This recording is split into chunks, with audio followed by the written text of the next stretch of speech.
Gustavo Caramelino desde la provincia de Santa Fe. Prepara tu libreta, prepara tu Biblia, pero sobre todo prepara tu corazón. Con ustedes, nuestro hermano Gustavo Caramelino. ¿Cómo les va, querida comunidad joven? Un gran saludo desde aquí, desde Santa Fe, Argentina, para todos los jóvenes de Argentina y toda Latinoamérica que son parte de esta gran comunidad juvenil. Qué momentos extraordinarios que hemos pasado en Avivando el Fuego, en Campamento Aventura y en tantos eventos. Y les quiero saludar a todos en el nombre del Señor e invitarlos a que podamos tener este encuentro especial con la palabra de Dios para que Dios traiga un mensaje a nuestras vidas. Y el tema que les traigo para todos nosotros y para todas las comunidades que nos están escuchando, lo hemos titulado Principio de Dolores, acelerando la misión. Y quisiera, a manera de introducción, compartirles algo que leí en una de las plataformas más grandes de nuestro país, plataformas informativas. Allí hablaba de una noticia de último tiempo en este mes pasado, en el mes de junio, donde uno de los ministros de Taiwán, hablaba acerca de que Taiwán se está preparando para la pandemia del futuro. Y la información decía que mientras todo el mundo lucha con el COVID-19, Taiwán se prepara almacenando alimentos, suministros, energía, por un próximo desastre natural como futuras pandemias que aseguran van a ser más frecuentes.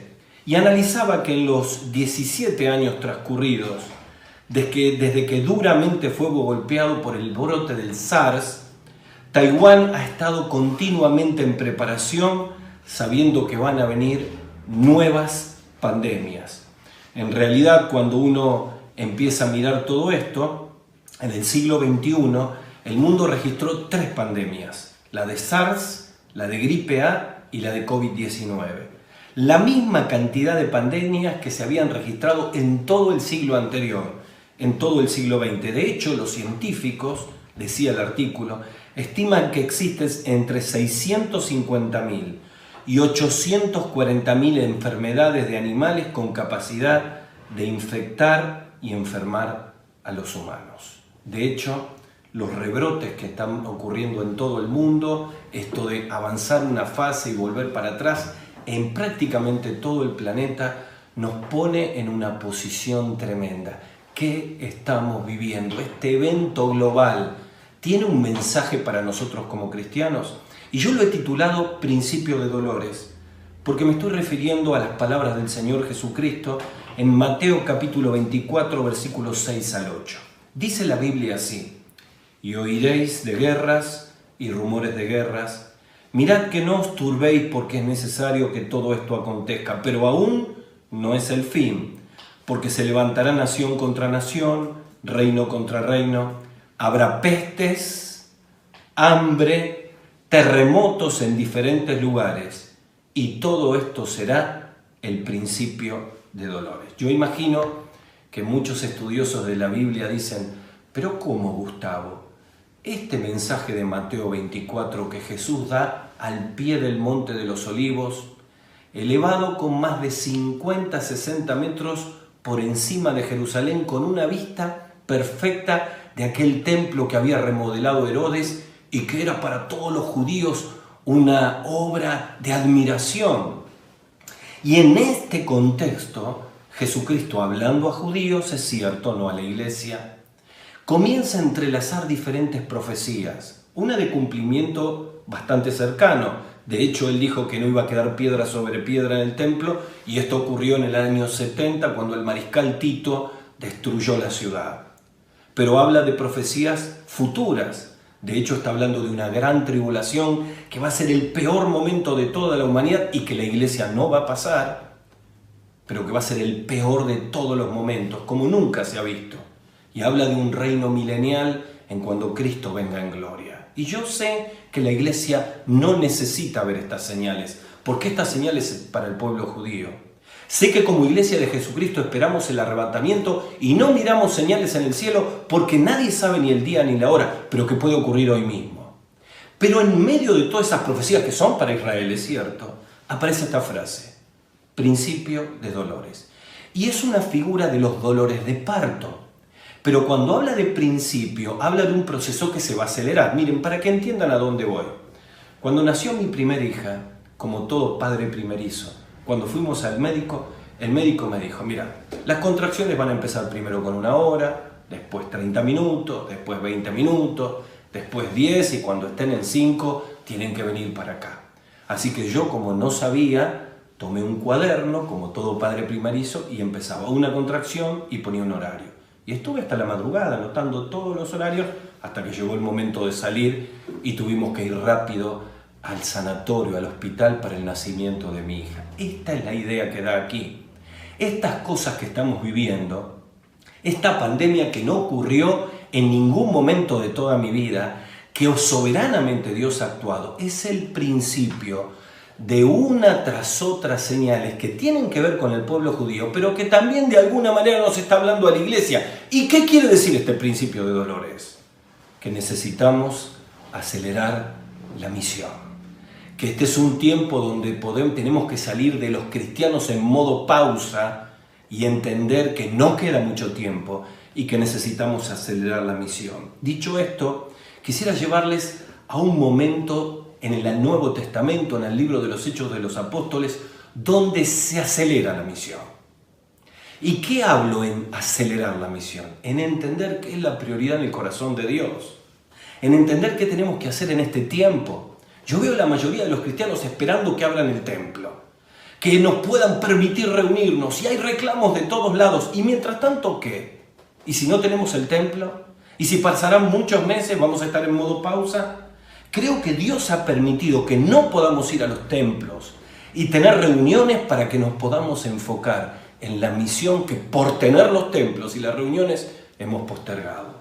Así que les invito a que me acompañen a poder descubrir algunas cuestiones que nos van a ayudar mucho a cada uno, como jóvenes, como cristianos, a entender este momento y poder acelerar la misión. Miren, entre el capítulo 8 del libro de los Hechos de los Apóstoles y el capítulo 11, 8, 9, 10 y 11, en estos 4 capítulos, aparecen un grupo de personas, síganme, y aparecen un grupo de hogares que son fundamentales en este proceso de aceleramiento de la misión.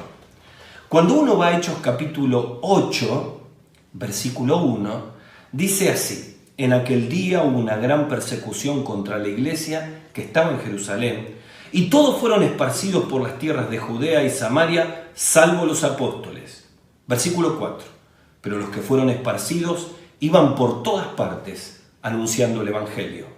Sobre el final del capítulo 11, en el versículo 19, dice, en estos 4 capítulos: ahora bien, los que habían sido esparcidos a causa de la persecución que hubo con motivo de Esteban, Hechos 11:19, pasaron hasta Fenicia y Chipre y Antioquía, no hablando a nadie la palabra, sino solo a los judíos. Pero había entre ellos varones de Chipre y de Cirene, los cuales entraron en Antioquía y hablaron también a los griegos, anunciando el evangelio del Señor Jesús. Y la mano del Señor estuvo con ellos, y gran número creyó y se convirtió al Señor. Entre Jerusalén y Antioquía había 500 kilómetros. Pero en realidad, aquí no es tan importante el aceleramiento geográfico, sino la gran cantidad de personas y el cambio cultural que hubo en la misión. De predicar solamente a judíos, pasaron a predicar a samaritanos y luego pasaron a predicar a gentiles, es decir, personas no judías. La misión le llegó a todas las personas. Y lo importante es que en estos 4 capítulos uno puede descubrir personas y familias que fueron claves en este aceleramiento de la misión. Yo pienso en este COVID-19 y pienso cuál es la actitud mía como cristiano, como joven, como familia, como hogar. Estoy siendo parte de acelerar la misión. Y Gustavo, ¿qué es la misión? Miren, la misión no es ir reunirnos en la iglesia. La misión no es hacer conferencias.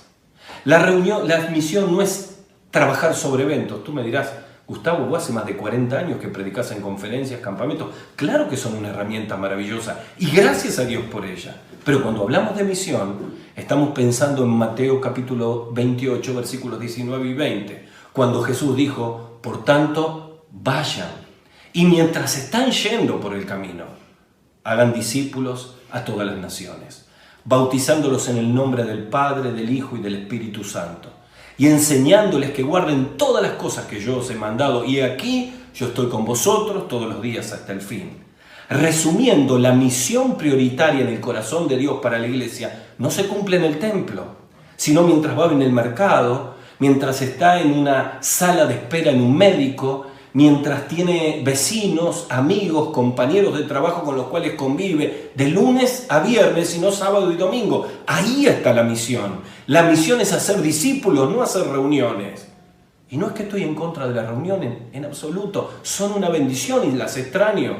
Pero este es un tiempo a donde al no tener los templos y no tener los cultos, no nos podemos enfocar en aquello, y sí Dios nos permite que nos enfoquemos en la gran comisión. Y entonces, en estos 4 capítulos, yo encuentro 3 principios de oro que ocurrió en estas personas y en estos hogares que nos hablan de acelerar la misión. Quizá el versículo clave en todos estos 4 capítulos está en Hechos capítulo 9, versículo 31. En el corazón de estos 4 capítulos, donde hay toda una aceleración de la misión, dice así: entonces las iglesias tenían paz por toda Judea y Galilea y Samaria, y eran edificadas, andando en el temor de Dios, y se acrecentaban. Subraye la palabra acrecentar, fortalecidas por el Espíritu Santo. ¿Sabes qué? Esa palabra acrecentar en el original se traduce aumentar,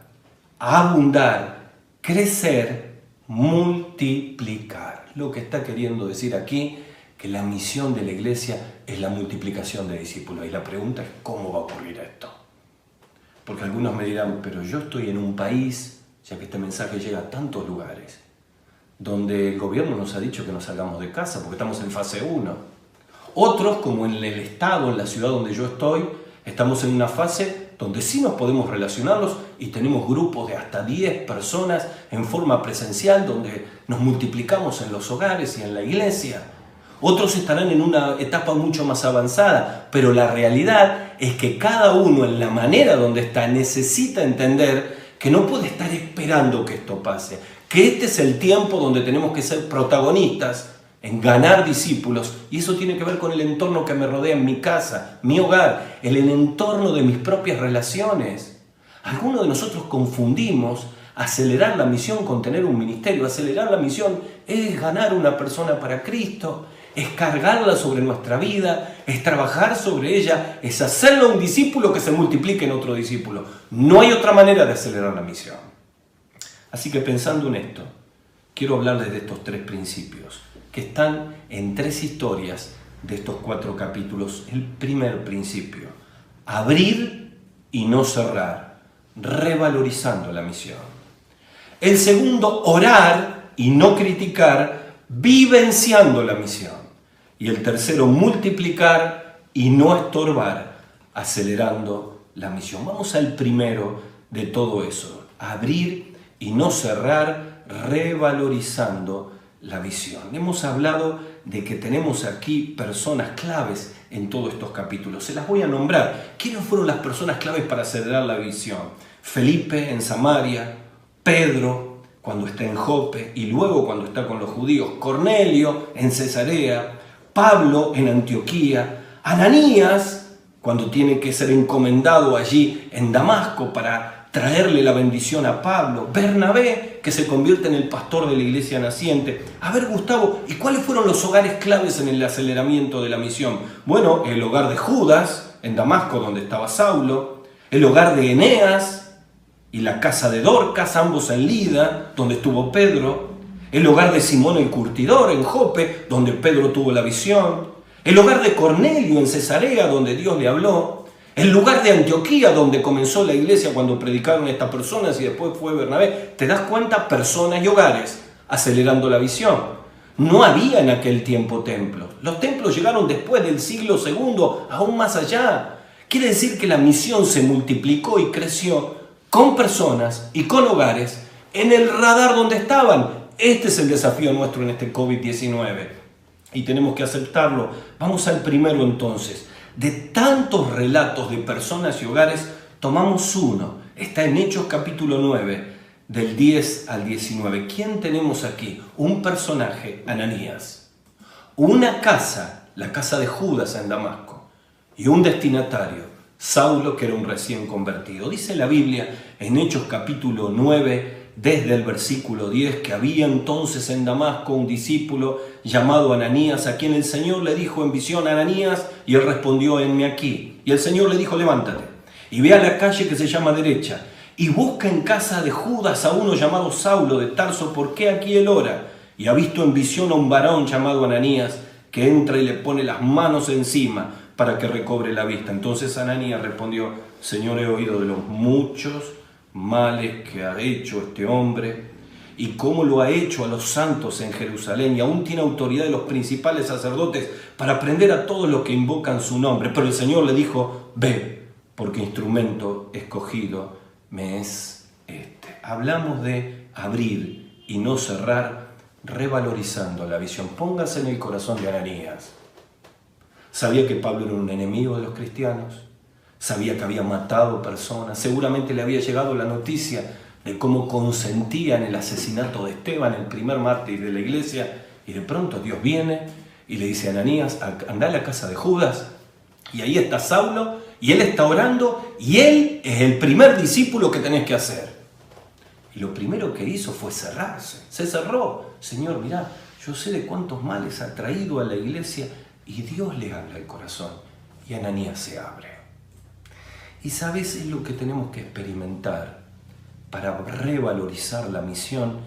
Necesitamos abrir nuestra vida a la voz y a la palabra de Dios en este tiempo. Yo he orado para que este mensaje y este tiempo encienda y abra la mente, el corazón y los hogares de jóvenes y creyentes en toda Latinoamérica.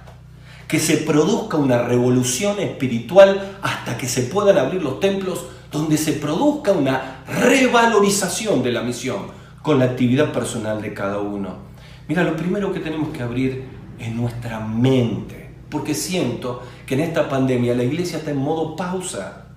Ananías tuvo que abrir la mente. Mira, ahí hay un discípulo que el Espíritu Santo trabaja, ahí hay alguien que se encontró con el mismo Cristo resucitado. Tenés que ir a Él. Y tuvo que abrir la cabeza y entender que esa era la prioridad en el corazón de Dios. Miren, durante décadas nuestras iglesias han enseñado de la misión solamente pensando en misioneros que enviamos al mundo. Y eso es una bendición y debemos seguir haciéndolo.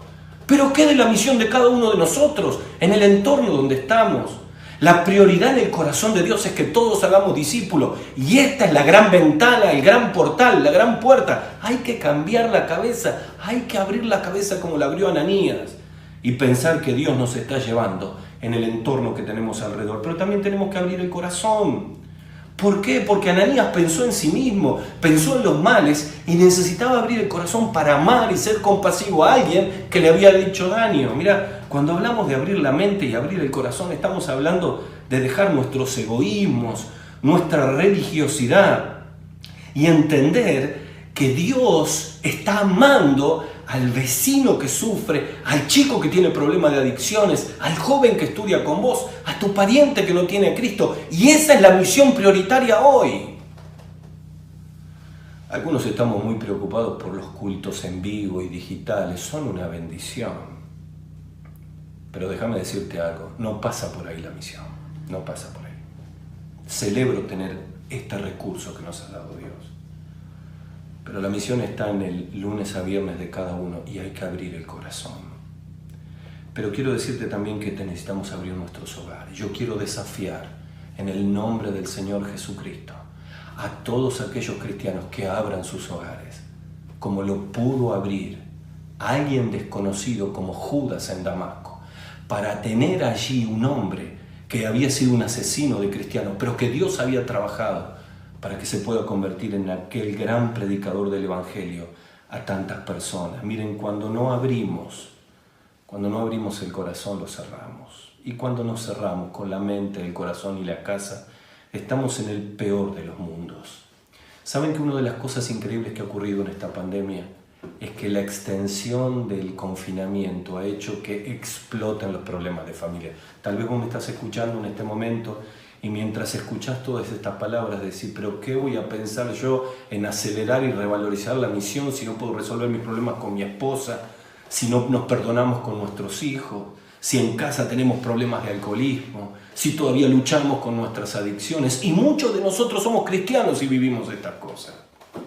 Estaba mirando un programa en uno de los canales donde un médico y un psicólogo hablaban, los dos periodistas, acerca de cómo esto ha explotado, la violencia y los enfrentamientos matrimoniales, el aumento de los pedidos de divorcio y separación, porque no se aguantan en la convivencia. ¿Y cuando esto pasa siendo cristianos? Es porque estamos cerrados en nuestros egoísmos y no perdonamos. Estamos cerrados en nuestros pecados ocultos y no confesamos. Estamos cerrados en nuestro materialismo y no podemos ver más allá de nuestros propios intereses. ¿Sabes? Cuando uno está cerrado, está en el peor de todos los mundos. Mire, la humanidad espera la vacuna del COVID-19. Para los que estamos cerrados, la vacuna que necesitamos es la obra del Espíritu Santo. Es un quebrantamiento sanador. Es reconocer que hemos pecado delante de Dios. Es experimentar el perdón y la restauración de Cristo, para volver a entender que tenemos que revalorizar en la vida la gran comisión. Por eso necesitamos abrir y no cerrar. Así que yo quiero invitarte en que en este tiempo tomes una decisión de ver por qué te has cerrado al llamado de Dios, por qué te has cerrado a los discípulos que tienes alrededor, y te abras a la obra del Espíritu Santo para un cambio de actitud y podamos abrir y no cerrar nuestra mente, corazón y hogares al gran desafío que vivimos ahora. Pero en segundo lugar, para acelerar la misión en este principio de dolores, además de abrir y no cerrar para revalorizar la misión, necesitamos orar y no criticar para vivenciar la misión. Aquí cambian los personajes. Del capítulo 9 nos vamos al capítulo 10. Y allí en el capítulo 10 dejámonos a los otros personajes. Y aquí aparecen Pedro y Cornelio. Un judío y un europeo, un romano. Dice la Biblia que Dios habla a Cornelio en el capítulo 10 y dice que allí en el versículo 4 le dice: tus oraciones, Cornelio, y tus limosnas han subido para la memoria delante de Dios. Envía hombres a Jope y haz venir a Simón, que tiene por nombre Pedro. Este posa en casa de Simón el curtidor, que tiene una casa junto al mar. Él te dirá lo que es necesario que hagas. Y ido el ángel que hablaba con Cornelio, llamó a 2 de sus criados y a un devoto soldado que le asistían y los envió a Jope. Después de haberle contado todo, versículo 9, al día siguiente, mientras ellos iban por el camino y se acercaban a la ciudad, Pedro sube a la azotea para orar, cerca de la hora sexta, y tuvo hambre y quiso comer. Y mientras le preparaban algo, le vino un éxtasis, y vio el cielo abierto. Aquí cambian los personajes. Aparece Pedro y aparece Cornelio. Aquí cambia la casa, ya no estamos en Damasco, sino en la casa de Simón el curtidor. Y aquí aparece nuestro segundo principio: vivenciar la misión. Vivenciar la misión. Y para esto necesitamos orar y no criticar. ¿Por qué decimos esto? Porque saben, cuando uno habla de una vivencia espiritual, está hablando de experiencias que fortalecen la fe. Miren, en la familia cristiana, las vivencias espirituales de un padre no le alcanzan a un hijo. Suelo decirle a todos los jóvenes: vos tenés que tener vivencias espirituales propias, con la palabra de Dios, con tus momentos de oración, con los desafíos que Dios te trae y te puede utilizar. Saben que en esta cuarentena yo veo 2 fotografías. Parte que tiene vivencias espirituales y parte que solo critican la pandemia. Y todos cristianos. Frases que nos ayudan. Las frases de los que critican: no damos más. No veo la hora que esto termine. No aguantamos más. ¿Cuándo va a terminar todo esto? Las frases de los que tienen vivencias espirituales: nunca viví una intimidad semejante con Dios. Nunca vivimos momentos como familia como estos. Lo he escuchado en mi propio grupo pequeño. ¿Por qué algunos viven la presencia de Dios y otros no? ¿Por qué algunos son protagonistas y otros espectadores? Y el secreto está en la experiencia de Cornelio y Centurión. En ambos casos dice que los dos oraban. De Cornelio dice que oraba a Dios siempre. Y de Pedro dice que subió a la azotea para orar. Aquí está la segunda clave. La oración como vivencia espiritual. Miren, yo quiero desafiarte. Si querés acelerar la misión, y no solamente revalorizarla, sino que vivenciarla, es decir, que vos puedas tener esta experiencia, que tengas como prioridad en tus oraciones que Dios te dé discípulos. Tenés que orar por todos tus vecinos. Tenés que tener un listado de oración de tus contactos, de tus compañeros de trabajo. Le tenés que pedir a Dios que te muestre quiénes son las personas que el Espíritu Santo está hablando, y lo tenés que hacer cada día. De tal manera que cuando salís con la expectativa que Dios te va a poner a alguien que ya le viene hablando. Mirá, una de las personas de nuestro grupo pequeño los desafiamos en esto, y esta semana Dios le puso en el corazón su amiga y fue, le habló, recibió a Cristo como Salvador y ya la quiere traer en una célula. ¿Qué te parece? La sensibilidad de esas personas. ¿De dónde viene esa sensibilidad? De vivir la gran comisión precisamente porque oraba. Pero sabes que cuando no oras, el problema es que uno se pone a criticar. Mirá, Pedro casi se pierde ser parte por criticar la visión que recibió. Esa vivencia espiritual le llevó a experimentar: Señor, yo no puedo comer algo inmundo, cuando vino el lienzo extendido. En el capítulo 11, los judíos que escuchan su testimonio lo comienzan a criticar. ¿Cómo compartes con hombres que no son cristianos? Y después, cuando Pedro les comenta, dice: de modo que también el evangelio es para los gentiles. Y glorificaban a Dios. Un querido hermano de nuestra iglesia tuvo que ir a otro estado, a otra provincia, y nos pidió los materiales del grupo pequeño. Y cuando se los envié le dice: ponete a orar, porque Dios va a hacer un grupo pequeño allí. Fíjate los que te relacionás y Dios te va a sorprender. Este es el desafío. Viví y experimentá con la oración. Cambia tu vida, cambia tu mente, y podés empezar a vivir cómo ganar un discípulo en este tiempo de pandemia. Así que hablamos de abrir y no cerrar, revalorizando la misión. Hablamos de orar y no criticar, y entonces pensamos en vivenciar la misión. Y finalmente hablamos de multiplicar y no estorbar, y aquí sí hablamos de acelerar la misión. Hablamos de Hechos 9, de Hechos 10, ahora nos vamos a Hechos 11. Allí cambian los personajes. ¿Quién aparece? Bernabé y Pedro. Pedro hablando y mostrando que Dios también tenía para los gentiles la salvación y que la misión se podía extender. Y Bernabé, llegando a esta multiplicación espectacular que encontramos en capítulo 11 del libro de los Hechos, viendo la gracia de Dios y siendo parte de la aceleración de la misión. Yo quiero detenerme solamente en el capítulo 11, versículo 21, que dice: y la mano del Señor estaba con ellos, y gran número creyó. Y lo quiero contrastar con el capítulo 11, versículo 17, cuando Pedro dice: ¿quién soy yo para estorbar a Dios? ¿Por qué hablo de acelerar la misión? Porque o multiplicamos o estorbamos, mis queridos. Aquí la mano del Señor es una multiplicación extraordinaria. Un discípulo que hace otro discípulo. Este COVID-19 es el panorama justo para poder hacerlo. Pero a veces podemos estorbar, y Pedro se preguntó: ¿quién soy yo para estorbar a Dios? ¿Sabes por qué? Porque cuando en nuestra vida no vivimos a Cristo, nos convertimos en un estorbo de la misión. Quizás me estén escuchando jóvenes cuyas vidas están apagadas, cristianos que están lejos del Señor, matrimonios que están enfrentados. ¿Qué creen que significa eso para el llamado de Dios para tu vida? Un estorbo. Porque los demás no pueden ver a Dios en ti. El doctor Warren Wiersbe decía: hoy se puede hablar mucho de los proyectos y los templos de las iglesias, pero no se puede hablar de vidas cambiadas, donde la gente pueda ver a Cristo en cada uno de nosotros. ¿Sabes? Yo quiero terminar en este tiempo pensando cómo empezamos.